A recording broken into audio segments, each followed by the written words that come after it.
Hello guys, welcome to Sports Tale से। और मैं बहुत एक्साइटेड हूँ। आज का जो पहला T20 मैच हुआ है इंडिया वर्सेस बांग्लादेश के बीच में, अमेजिंग मैच। आज का मैच देख करके ऐसा लग रहा है कि इंडिया एक वर्ल्ड कप विनर टीम की तरह खेली है। तो आज हम इसी मैच के बारे में बात करने वाले हैं। इस मैच का ऑर्डर कुछ ऐसा होगा कि पहले मैं आपको मैच का एक रीकैप दे दूंगा और उसके बाद फिर कुछ पॉइंटर्स पे बात करेंगे, यानी कि पहले स्टैट्स, उसके बाद पॉइंटर्स। तो उससे पहले एक ज़रूरी न्यूज़ ये भी है कि इंडिया वर्सेस न्यूजीलैंड वाला विमेंस मैच तो हम हार गए थे वर्ल्ड कप का, लेकिन इंडिया वर्सेस पाकिस्तान में हम जीत गए। 105 चेज़ करने थे और हमने 108 मारे हैं। अरुंधति जी जो हैं वो प्लेयर ऑफ द मैच रहीं अपने बहुत अच्छे परफॉर्मेंस के लिए। उन्होंने 3 विकेट लिए, 19 run. Now let's go for it. India versus Bangladesh first stats के बारे में पहले बात कर लेते हैं। इंडिया ने टॉस जीता और टॉस जीतने के बाद बॉलिंग करने का फैसला किया। फैसला साबित भी हुआ क्योंकि हमने मैच जीत भी लिया है ये। लेकिन बॉलिंग करते हुए स्टार्ट किया हमने अर्शदीप से और उन्होंने पहले ओवर में ही हमें सफलता दिला दी। पहले ओवर में ही पहला विकेट गिरा दिया। पहला विकेट उन्होंने गिरा दिया और उस तरीके से ये मैच आगे बढ़ा कि रेगुलर विकेट गिरते रहे और जिसकी वजह से बांग्लादेश को संभलने का मौका नहीं मिला और उन्होंने टोटल रन बनाए 127। इस 127 रन में 3 विकेट लिए, 14 रन देकर के अर्शदीप ने और 31 रन देकर के 3 विकेट लिए चक्रवर्ती ने, वरुण चक्रवर्ती ने। तो बहुत अच्छी इंप्रेसिव बॉलिंग हो रही थी इंडियन साइड की तरफ से। अगर हम बांग्लादेश की तरफ से बात करते हैं तो मिराज ने 35 रन बनाए और शांतो ने 27 रन बनाए। तो ये उनकी तरफ से मैक्सिमम जो कंट्रीब्यूशन था किसी भी प्लेयर का वो था। लेकिन उसको चेज़ करते हुए इंडिया ने 11.5 ओवर्स में ही वो चेज़ कर डाला 3 विकेट के नुकसान पे। हालांकि तीनों विकेट थोड़े से अनलक्की रहे और इस वजह से आउट हो गए, चाहे वो सूर्य का विकेट हो, चाहे अभिषेक शर्मा का हो। वो थोड़ा सा मिस हिट रह गया संजू सैमसन का, लेकिन पूरी तरीके से वो मिस हिट ही था, अनलकी शॉट था आप कह सकते हो, जो अनलकीली हमारा वो विकेट चला गया। तो इंडिया ने 7 विकेट से ये मैच जीत लिया है, वो भी 11.5 ओवर्स में। आप देखो उनके बॉलर्स के करने के लिए तो कुछ था नहीं, लेकिन इंडियन अगर 42 रन मारे हार्दिक पांड्या ने और वहीं 14 बॉल में 29 रन मारे थे सूर्य कुमार यादव ने, जो कि मैक्सिमम कंट्रीब्यूशन था अपनी टीम की तरफ से। हालांकि अच्छे स्ट्राइक रेट पे खेल रहे थे अभिषेक शर्मा भी। अगर रन आउट नहीं होते बाई चांस तो वो बहुत अच्छा कंट्रीब्यूशन कर सकते थे और मुझे उम्मीद है कि ये मैच बहुत जल्दी खत्म, इससे भी जल्दी खत्म मैच रहे अर्शदीप सिंह। और मुझे बहुत खुशी है इस बात की क्योंकि उस तरीके का परफॉर्मेंस था उनका और टीम में एक सीनियर जैसे बॉलिंग करता है उस तरीके की उनकी बॉलिंग दिखी। उनके कमेंट्स में भी दिखा जब उनसे पूछा गया, जब एंकर ने उनसे पूछा कि बॉलिंग कैसी हो रही थी, तो उन्होंने उसको एक्सप्लेन भी किया कि भाई देखो मेरे को इस चीज़ का एडवांटेज था या इस चीज़ पे मैंने काम किया, इस चीज़ का मुझे बेनिफिट हुआ। तो उन्होंने काफ़ी टेक्निकल बातें की कि रिस्ट इन सब से उन्होंने सपोर्ट लिया और वो ट्रेनिंग आपको हेल्प करती है। और जाहिर सी बात है उन्होंने भी ये बात एक्सेप्ट की कि जब आप ट्रेनिंग करते हो, जब आप पुराने खिलाड़ी हो जाते हो, जब एक्सपीरियंस होता है तो उसका बेनिफिट तो आपको होता ही है। और अभी वो उसी तरीके से हेल्प कर रहे हैं। मयंक यादव को भी हमें मैच के बीच में भी वो लोग बात करते हुए दिखे, तो जाहिर सी बात है वो सपोर्ट कर रहे हैं। अब यंग टैलेंट को, तो जस्ट कुछ दिन पहले तक वो यंग टैलेंट थे, अब वो एक यंग टैलेंट को सपोर्ट कर रहे हैं, बहुत अच्छी बात है। लेकिन अब इसी के साथ अगर हम बात करें कि टीम में कुछ इंपॉर्टेंट पॉइंटर्स पे, कि देखो मैच जीत तो जाते हैं लेकिन ज़रूरी नहीं है कि आपने सब कुछ सही किया होगा मैच में। तो जब सब कुछ सही चल रहा हो तब भी अगर कमियों पे ध्यान देते हो तभी आप आगे जाकर के भी बेटर टीम बन के रह सकते हो। अदरवाइज आपका फॉल कब आएगा आपको पता भी नहीं चलेगा। जैसे कि अभी आप वर्ल्ड क्रिकेट में देख ही रहे हो कि श्रीलंका अभी एक तरफ उठने लगी है तो बांग्लादेश अब उस तरीके का कोई कॉम्पिटिशन फिर से नहीं रहा। तो आप ये देखते हुए आपको पता होना चाहिए कि आपको हमेशा अलर्ट रहना पड़ेगा उस तरीके से कि हम कहाँ मिस कर रहे हैं। तो आज उन्हीं मिसेस के बारे में थोड़ा बात करेंगे और थोड़ा अगर कुछ अच्छा हुआ होगा तो उसको भी अप्रिशिएट करेंगे। चलिए आइए बात करते हैं इसके बारे में। तो पहला जो पहली चीज़ मैंने नोटिस की इसमें वो था भाई कि जो फील्डिंग में कंट्रीब्यूशन था हार्दिक पांड्या का या रिंकू सिंह का, जो फील्डिंग में हार्दिक पांड्या या रिंकू सिंह का कंट्रीब्यूशन था भाई 100% कंट्रीब्यूशन था। मतलब कोई भी ऐसी बॉल जो पकड़ी जा सकती वो पकड़ी गई और उनका पूरा कंसंट्रेशन दिखा उस तरीके से फील्डिंग में, तो हमें अप्रिशिएट करना चाहिए उन लोगों को। और उसी के साथ अगर हम बात करें नीतीश रेड्डी की, तो एक बहुत बुरा कैच ड्रॉप हुआ था। नए प्लेयर हैं, अभी टीम में आए हैं और अभी ही कैच ड्रॉप हो गया, जबकि आप एक्सपेक्ट करते हो कि नया फील्डर जो होता है ना वो ज़्यादा चुस्ती से, ज़्यादा तेज़ी से आगे आएगा या किसी भी बॉल पे वो लपकेगा। हालांकि अनफॉर्चुनेट थे, मैं कह सकता हूँ कि देखो कैचेस सभी से छूटती हैं बट क्रिटिसाइज करने का सिर्फ एक रीज़न होता है ताकि वो आगे चाहते थे कि कैच छूटे, मगर अगर छूट गया है तो भाई इस चीज़ को समझना चाहिए। पता नहीं वो उनका, तो मुझे एक्सक्यूज़ भी समझ में नहीं आया कि वो किस चीज़ की तरफ इशारा कर रहे थे, कि उनको क्या प्रॉब्लम थी। बट वो कंप्लीटली एक मिस था, क्योंकि उन्हें थोड़ा सा और आगे अगर आ जाते, था उतना टाइम, थोड़ा सा भी अगर आगे आ जाते तो वो कैच और बेटर हो सकता था। उन्होंने जहाँ पकड़ी वो कैच, वो वहाँ तो नहीं आ रही थी, तो वो मिस हो गई और उसका चौका हो गया। उसका खामियाजा भी भुगतना पड़ा, अच्छे खासे रन पड़ गए उस ओवर में भी। तो बहुत वो काफ़ी बुरी फील्डिंग थी, मैं तो कहूँगा इसके बारे में। और दूसरी चीज़ की कीपिंग में ना, हम वो एनर्जी होती है जो आप ऋषभ पंत में नोटिस करते होगे, इवन ईशान किशन भी उतना कंट्रीब्यूट करते हैं, मगर संजू सैमसन की तरफ से ना उस तरीके का कंट्रीब्यूशन नहीं आता जब आप इन्वॉल्व रखते हो लोगों को गेम में। तो उस तरीके का कंट्रीब्यूशन मतलब मैं नोटिस नहीं कर पाता हूँ संजू सैमसन का। अगर होता भी है तो अननोटिस्ड ही जा रहा है, मुझे तो नहीं पता चल पाता है। उसके बहुत नज़दीक होते हैं तो नोटिस में तो आना ही चाहिए था, नहीं आता है। ऊपर से बॉलें भी कुछ मिस ऐसी हो रही हैं कि अब उसके बारे में कहा नहीं जा सकता। आप कह सकते हो अनफॉर्चुनेट है या जो भी है, लेकिन थोड़ा सा काम करने की ज़रूरत है अभी भी उन्हें। थोड़ा सा इन कॉन्फिडेंस दिखता है, पता नहीं क्यों उनके अंदर, जबकि अभी उनकी, जहाँ तक मुझे लग रहा है, अभी उनको T20 में तो अभी परमानेंट किया हुआ है कुछ टाइम के लिए।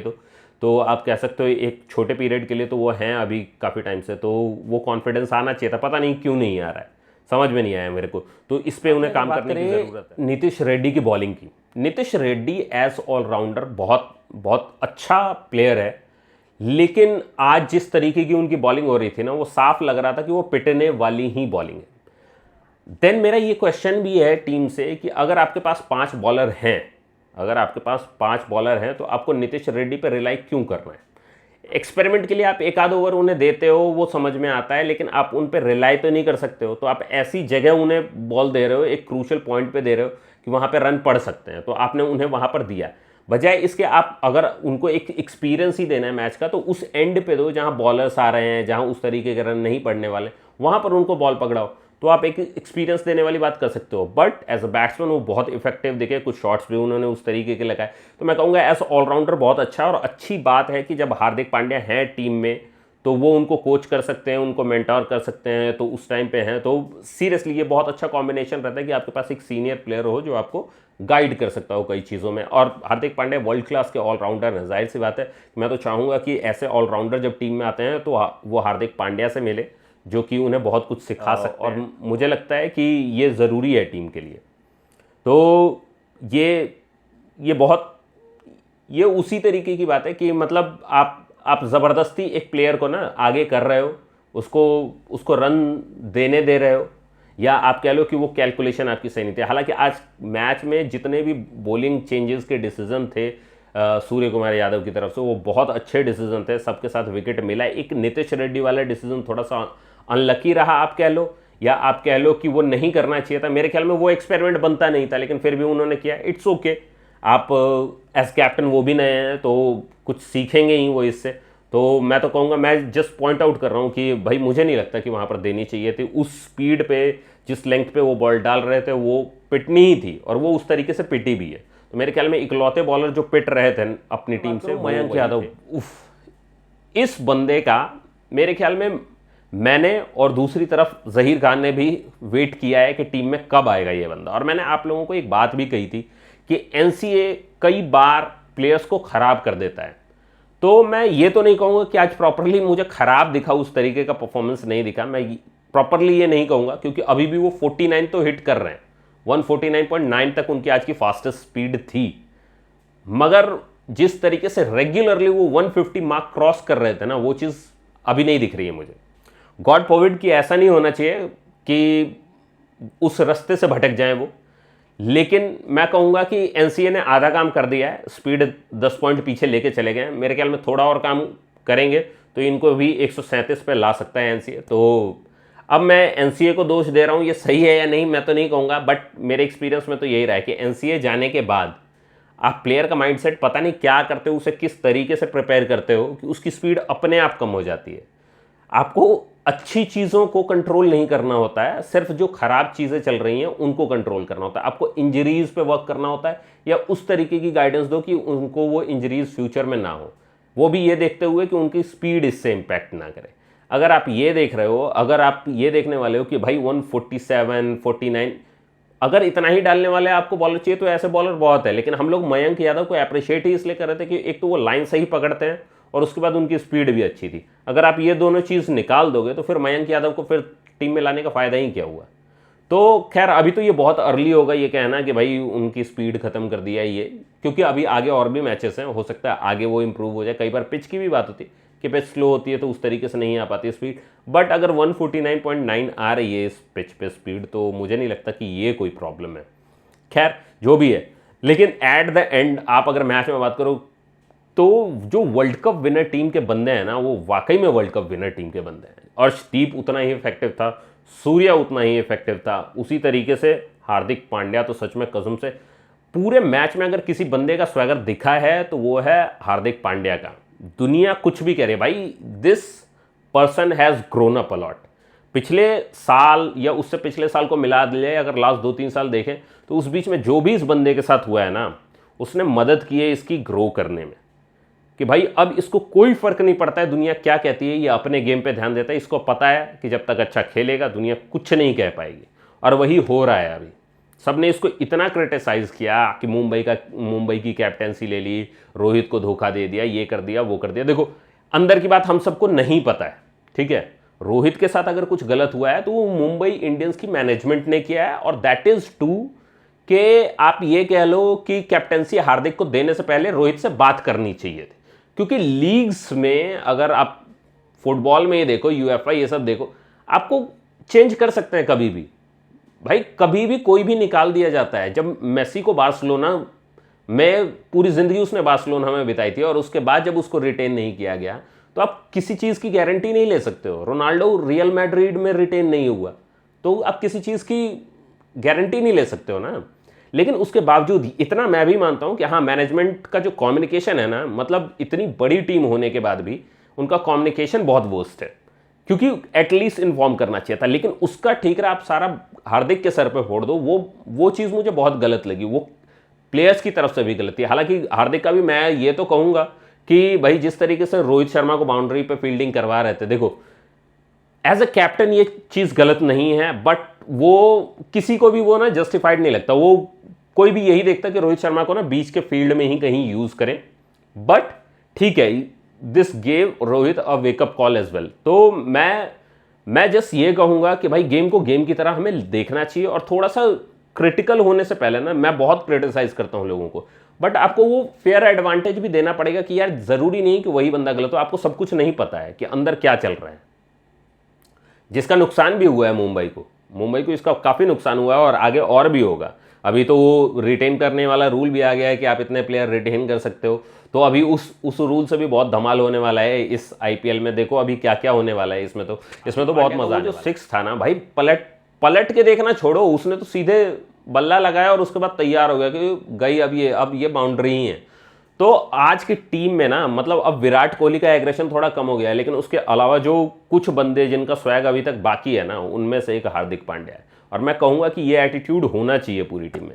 इसके अलावा अगर मैं बात करूँ तो टीम में यार अभी जो T20 टीम है, पता नहीं मैं सही एनालाइज कर रहा हूँ या नहीं, लेकिन आप लोगों ने आज के मैच में नोटिस किया होगा उस तरीके की टीम बॉन्डिंग क्या आप लोग नोटिस कर पा रहे हो? मुझे तो नहीं लग रहा है उस तरीके की टीम बॉन्डिंग है ना। विकेट के पीछे से उस तरीके का सपोर्ट आ रहा है कि भाई सबको खिलाए रखे, इन्वॉल्व रखे गेम में, वो भी नहीं हो रहा है ना। वैसा कोई फिगर है जो इंस्पायर करे पूरी टीम को। तो अब पूरी टीम में कुल मिलाकर के बचता है एक हार्दिक पांड्या, वो इंस्पायर कर सकता है, बट वो उस जोन में है कि अब उसको सिर्फ अपनी परफॉर्मेंस से मतलब है, क्योंकि उसके साथ हुआ भी ऐसा ही है टीम में। क्योंकि जहां वो कैप्टन बनने वाला था, आज वो कैप्टन नहीं बन पा रहा है, और उसका रीज़न हम सबको पता है कि जिस तरीके से पब्लिक ने उसको क्रिटिसाइज किया है, जिस तरीके से टीममेट्स उसको देख रहे हैं, अब नहीं देखना चाह रहे हैं। और मैं नहीं कह रहा हूं ज़बरदस्ती कि उसको कैप्टन बना दो, ठीक है, मैं ये नहीं कह रहा हूं, लेकिन ये मुंबई वाला जो डिसीजन था ना, जो आईपीएल के डिसीजन आपके टीम को इम्पैक्ट कर रहे हैं, वो अच्छी चीज़ नहीं है। अब मैं अगर देखूं तो उसी तरीके से, मतलब एक चीज़ ये है कि भाई बुमराह क्यों नहीं है टीम में? बुमराह ने तो रिटायरमेंट लिया नहीं। अगर आप अलग अलग टीमें बना रहे हो तो भाई बुमराह तो अच्छा कर रहा था, अगर आप अलग टीमें बना भी रहे हो तो भी क्या ये ज़रूरी है कि एक प्लेयर जो आपका अच्छा कर सकता है T20 में, उसका कंट्रीब्यूशन लेने के बजाय आप उसको बाहर बैठा के रखो और उसका गेम पूरा खराब हो जाने का वेट करो, और उसके बाद उसको एक दिन आपको ज़रूरत पड़ती है आप उसको लाओ और उसके बाद लोगों को कहो कि नहीं भाई अब तो ये वैसी बॉलिंग नहीं कर रहा। भाई आप अगर उसे आउट ऑफ प्रैक्टिस कर दोगे तो वो कैसे करेगा वैसी बॉलिंग? तो आपको उसे चांस देना पड़ेगा, टीम में उसको रेगुलर बना के रखना पड़ेगा। अभी मयंक यादव जिस स्पॉट पे है, जैसे नीतीश रेड्डी के लिए हार्दिक पांड्या है, उसी तरीके से मयंक यादव के लिए अच्छा हो सकता है अगर वो बुमराह की कोचिंग में रहे, क्योंकि बुमराह जैसा एक्सपीरियंस, या आप कह लो हर चीज एक्सपीरियंस नहीं, उसका स्किल लेवल जो है वो अपनी एज से आगे है। तो अगर आप उस तरीके से देखो तो भी आप ये कह सकते हो कि भाई बुमराह की मेंटरशिप जरूरी है मयंक यादव जैसे बच्चों के लिए। जो नए बच्चे आ रहे हैं जो इतनी स्पीड डाल सकते हैं, उस मतलब आप एक गन तैयार कर सकते हो वर्ल्ड के लिए। आपके देश में भी स्टार्क और आपके देश में भी हेजलवुड, आपके देश में मिचेल जॉनसन जैसे प्लेयर हो सकते हैं, बट आपकी स्ट्रैटेजी क्या कहती है ये उस पर डिपेंड करता है। हमारे कोच साहब हैं गौतम गंभीर जी। अब गौतम गंभीर, मैं बहुत रेस्पेक्ट करता हूं उस बंदे की कई चीज़ों के लिए, बट एक्सपेरिमेंट किस लेवल तक जाना चाहिए उसकी भी लिमिट होनी चाहिए, और आपके अंदर ना वो फ्लेक्सिबिलिटी होनी चाहिए कि उस प्लेयर को अगर हम यहाँ यूज़ कर सकते हैं तो वो क्यों यूज़ नहीं हो रहा है। आइदर कि उसको कुछ प्रॉब्लम है टीम में, आइदर कि वो नहीं खेलना चाहता है, सूर्या की भी कैप्टेंसी में नहीं खेलना चाहता है, हार्दिक मैनेजमेंट को अगर इस किसी चीज़ से प्रॉब्लम है तो खुल के पब्लिक को बताना चाहिए कि भाई इस वजह से नहीं हो सकता है। बट मुझे लगता है कि हार्दिक पांड्या जैसे नीतीश रेड्डी के लिए ज़रूरी है, उसी तरीके से जसप्रीत बुमराह भी ज़रूरी है, मयंक यादव या ऐसे जो नए बॉलर्स आ रहे हैं उनके लिए बहुत ज़रूरी है। टीम में कोई इंस्पिरेशनल फिगर नहीं है। अगर आप देखो तो सब ने अपना टास्क पूरा किया है। गुड थिंग इज कि सब ने अपना टास्क पूरा किया। लास्ट में सूर्या ने भी कहा है कि जो हमने ड्रेसिंग रूम में डिसाइड किया था वही आकर के हमने डिलीवर किया। बहुत अच्छी बात है कि आप वो जो बात कर रहे हो वो आप डिलीवर कर पा रहे हो, लेकिन उस तरीके की टीम बॉन्डिंग नहीं दिख रही है। मैं ये नहीं कह रहा हूं कि team bonding is the first choice, मेरी भी फर्स्ट चॉइस नहीं है। फर्स्ट चॉइस यही रहेगी कि आप रिजल्ट डिलीवर करो, ठीक है। नहीं, अगर आपकी ये टीम मानने लगी कि भाई टीम बॉन्डिंग की कोई ज़रूरत नहीं है, टीम बॉन्डिंग से कोई फर्क नहीं पड़ता है, हमें सिर्फ डिलीवर ही करना है, तो फिर डिलीवर करो। फिर जिस दिन रिजल्ट गड़बड़ होगा ना उस दिन तक का वेट मत करो कि नहीं यार टीम में उस तरीके की बॉन्डिंग नहीं, बाद में चीज़ें खुल के है। मैं आज कह रहा हूं ये बात कि मुझे अभी नहीं दिख रही है। हो सकता है कुछ टाइम में ग्रो हो सकता है बहुत अर्ली मैं ये सारी चीज़ें बोल रहा हूं, लेकिन मुझे टीम बॉन्डिंग नहीं दिखी। अगर आप में से किसी को दिखी हो तो मुझे ज़रूर कमेंट में बताएं। बहुत इक्की दुक्की बातचीत मैंने देखी है जो हार्दिक पांड्या ने थोड़ी बहुत कर ली या अर्शदीप ने बात कर ली मयंक से, उससे ज़्यादा मैंने नहीं देखी। और मुझे नहीं लगता ये टीम के लिए अच्छा है। एक टाइम पे एक डिसिप्लिन होता था, जब जूनियर सीनियर की रेस्पेक्ट करते थे, वो बोल नहीं पाते थे, उनसे सीनियर बात करने आते थे। आज की डेट में कोई इंस्पिरेशनल फिगर है नहीं टीम में, सब अपने एटीट्यूड में, सब अपनी दुनिया में। यही है कि टीम मैनेजमेंट क्या करता है इसके लिए, गौतम गंभीर इसके लिए क्या करते हैं, अजीत अगरकर इसके लिए क्या करते हैं। अगर कुछ सही कर सकते हैं तो यही सही टाइम है। भाई मेरी तरफ से तो इतना ही, मैंने तो जो ग्रैब किया वो मैंने आपको बता दिया। आप क्या सोचते हो इस वीडियो के बारे में? अगर आपको ये पसंद आई हो तो आप इस वीडियो को लाइक कर सकते हो, सब्सक्राइब कर लो मेरे चैनल को, आगे भी इसके बारे में बात करते रहेंगे। और साथ ही कमेंट करो कि भाई कौन सा पार्ट अच्छा लगा, कौन सा बुरा लगा, या आप किसी बात से अगर एग्री नहीं करते हो तो वो मुझे बताओ, ताकि मैं भी वो पर्सपेक्टिव समझने की कोशिश करूं। मेरी गेम की जो नॉलेज है उसके हिसाब से जो मैं आपको बता रहा हूं, मैं सही बता रहा हूं कि टीम में अगर बॉन्डिंग होगी ना तो बंदा 1 इंच एक्स्ट्रा ही परफॉर्म करेगा, 1 इंच एक्स्ट्रा छलांग लगाएगा। लेकिन अगर टीम बॉन्डिंग नहीं होगी तो फिर यही होगा कि क्या छूट गया तो छूट गया, मेरी क्या गलती, मैंने तो अपनी तरफ से ट्राई किया था। तो भाई उस चीज़ से बचने के लिए ये चीज़ें ज़रूरी होती है। बाकी आप मुझे बता सकते हो। अभी के लिए मैं चलता हूँ, मिलेंगे नेक्स्ट मैच के रिव्यू में और साथ ही कवर करेंगे विमेंस वर्ल्ड कप भी। आडियोस।